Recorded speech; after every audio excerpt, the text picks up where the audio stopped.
Andrew Paterson. Many of you, or I'd say most of the listeners, know me by my nickname Hustler. And I was the drive time host on TSN 1290. This is Hustler and Lawless on TSN 1290. TSN1290.ca. Really from day one of regular local programming until the final day. Michael Remis. I worked at TSN Radio.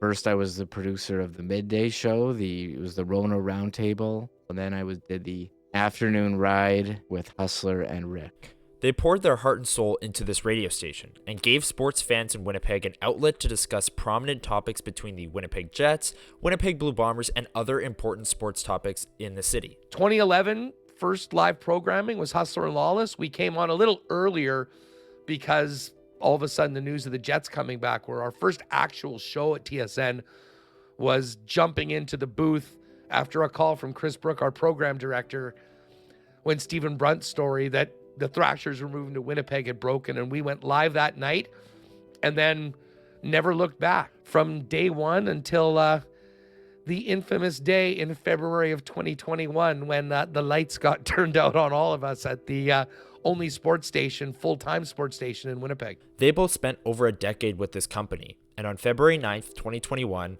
everything changed. With little to no notice, their entire TSN sports radio station was cut from the air and replaced with a comedy-focused radio station. But at the same time, I was still floored. I was still floored the morning. Like, I was not sitting there going, this is going to happen any minute. If anything, I thought it would be like times before. We'd probably lose a couple talented people, and I'd maybe have to do a little bit more, but I'd still be the guy, the same voice that was on the first show when they started local live programming daily to, as it ended up being the final voice on the last day before they started and stopped 4 hours into daily programming on Feb 9th. First, I was definitely a little shocked and scared. I did call one of my friends who was an employment lawyer just for advice. Part of me was there was a lot of uncertainty, and obviously I had a young son at the time, and I don't know, I wasn't sure about income, but I was also very excited because I knew I was going to be getting a severance because I had been there for 10 years, so I would be getting an opportunity to, look for a new job while still getting paid. So I was excited about that, and to be truthful, like, I was pretty unhappy for a while working there. Just wasn't a lot of opportunity for advancement for myself. So a lot of uncertainty at the time, but I was kind of excited for whatever new opportunities were going to present itself. Clearly, they had no clue this was coming. Someone had to deliver the bad news, and here's how they found out in some unconventional ways. So I got a call from my old partner at about 7 a.m. And a quick side note to this, I had some health issues, and I had actually was in the hospital for about 3 months and had worked really hard to come back early and went through a whole bunch of things to get back on because, frankly, I was going crazy not being able to do the show. And I wasn't digging ditches or anything. I was sitting down talking sports.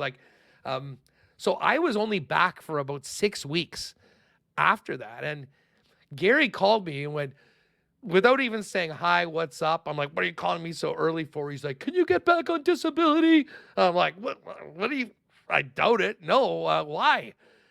And then he sort of mentioned that this was about to happen. And then actually, the way I really found it was I got an email that I was removed as one of the moderators or administrators of the TSN 1290 Facebook page. That was what really tipped me off. And then I saw it all on Twitter. I wasn't listening at the time or anything. I was getting ready for the show. So I think it all happened between 9:50. Maybe I got the first call.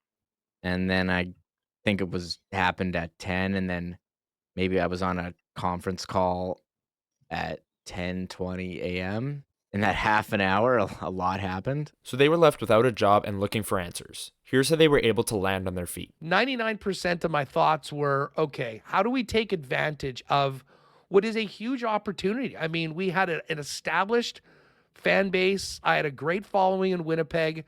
And I knew, this wasn't because of us. There was still a huge demand for the content we were putting out every day. And the bottom line was, as the industry was changing, this was in some ways the greatest opportunity that was ever presented to us on a platter. Like, if the station was still going on and I wanted to start up my own thing and leave Bell because I didn't like the direction of it, and the station was still going on, it would have been 10, 50, 100 times harder to establish that, going up against people's previous listening habits. What made it legitimate? What would make people want to listen? When we saw the logo, I was like, oh, this is a real thing. This looks pretty cool. Like, I believe that this could, be something you'd want to tune into. And then when we put out the video saying, hey, we're here, we're back, and then it got retweeted by like every hockey insider, everyone was so supportive at the time, and it got retweeted by everyone, and it got like over 1 million views. And I was like, oh, I guess give this a go here. I did get together. I had a friend that has a great ad agency, and I said, dude, I need a favor. This is what we're doing. And he put together that logo. And when we saw it, and I showed Michael and I showed potential sponsors, that certainly gave it a look of professionalism that was not just like Huss is doing a podcast sort of thing. You know what I mean? Like, and that's part of the reason why I called it Winnipeg Sports Talk, as opposed to the Hustler Show or Hustler and Remis or The Drive or anything like that, is because knowing that if we got out right away and established it and continued what we were doing as quick as possible, like, it wasn't just our show that shut down. There was a whole lot more to that station. And calling it Winnipeg Sports Talk would give us the opportunity to build it, to add new content at some point that made sense for us, but also to have people that were looking for stuff on Jets or Winnipeg find something. If they didn't know me, the identity of the channel and the show was exactly what we were delivering, not particularly dependent on the following that I personally had built up over those 10 years at TSN. Their logo has a microphone enlarged over the Winnipeg skyline, with Winnipeg Sports Talk draped over the front in bold lettering. They had this grand idea, a logo, and the people to get the job done. What came with that was the immense pressure they were under to make this work. So I'll be honest, I didn't spend a lot of time thinking what the end goal was. The goal at the start was get on the air. Let's see if we can make this work. Oh, we can make this work. Oh, it's growing. Well, let's build it. Let's, keep growing it, and let's establish it. And we'll see whether we can work. I mean, like I knew I was going to be okay one way or the other. Having Michael, to be honest, with a wife and a young child, like, that was pressure. Let's face it. I mean, like, his demands and the need to succeed and make things work was very different in mine. But knowing that was a lot of kind of personal pressure too when it came to building the business side of things and getting people on board. Winnipeg Sports Talk has exceeded even the highest of expectations. A few months ago, they surpassed 10,000 subscribers on YouTube and have since flown by the 11,000 mark.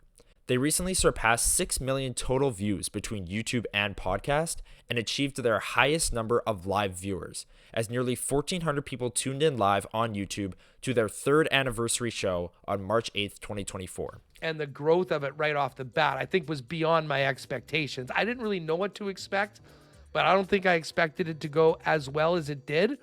But looking back, I mean, I think I followed what I really believed in, and maybe I shouldn't be surprised, because everything that I thought about the potential of the market and the opportunity that was given to us actually was pretty much bang on. No, I didn't think we'd last that long. Like on the first show was like really crazy views, actually, because I think I got retweeted by Bob McKenzie. They both went outside of their comfort zone to make this work, and from their bond that goes all the way back to 2011, working at the same radio station, they couldn't have done it without each other's help. I mean, I've always loved Reem. He's got a quirky sense of humor, far more in line with some of the things that I was into than, I will be honest, most of the other guys at the station. So it was a really good fit right off the bat. He rose to the occasion and the opportunity of being being on air. And the show got very, very popular very quickly. Through Hustler and Remis, Winnipeg Sports Talk has become the place to go for sports content within the city of Winnipeg, and they did it independently. As their numbers continue to climb and they continue to grow as a platform, they have added content around their flagship show.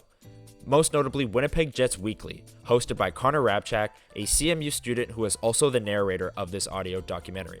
From 2011, they have been shaping the sports media landscape within this city, and under the name Winnipeg Sports Talk, they are tracking to be bigger than they could have ever guessed.